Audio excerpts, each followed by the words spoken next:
তুই আমার মোবাইলটা নিয়েছিস। তো মোবাইল নিয়ে নিলে আমি না, মোবাইল তুই নিয়েছিস, ভালোই ভালোই দিতে। মোবাইল আমি নিয়ে নি, মোবাইল নিয়ে কি করবো আমি?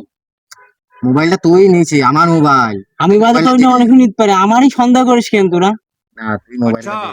তুই নিয়েছিস। মোবাইল তো নিলে আমি দিয়েই দিতাম, তুই জানিস না আমি কোন ধরনের। हमको सिखा रिया है। মোবাইলটা মোবাইল দে। নিয়ে নিয়ে আমি না, কিনেছি। তুই মোবাইল নিয়েছিস। মোবাইল আমি একজনের কাছ থেকে मजा কিনেছি। आया। আমি কিন্তু থানায় কিন্তু মামলা দেবো। মোবাইলটা দিয়ে দে। আমার দেখে কি মনে হয় আমি চুরি করেছি?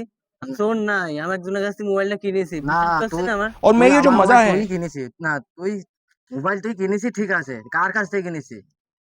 কিনেছি আমি একজনের কাছ থেকে। না, তুই কার কাছ থেকে কিনিস? মোবাইল কিনিস তুই, ঠিক আছে, মেনে নিলাম। তাহলে আমার মোবাইলটা চুরি করলে কিটা? তোর ঠিক মোবাইল আছে। চুরি করলে কিনা জানি আমি? আমি মোবাইল টাকা দিয়ে কিনিস তো আমি। বন্ধু, মেলাখান থেকে কিন্তু ওদের দেখছি কি যে এই মোবাইল নিয়ে জ্ঞানজাম চলছে, তাই তো ঠিক আছে? ওটা কিন্তু কেউ কারোর ছেড়ে কথা বলছে না। দেখি আর কিছু খাওয়া যায় কি, টাকা পয়সা দেখি একটা ইনকাম। চলো চলো। নেক্সট পার্ট দেখতে চাইলে কমেন্ট করেন।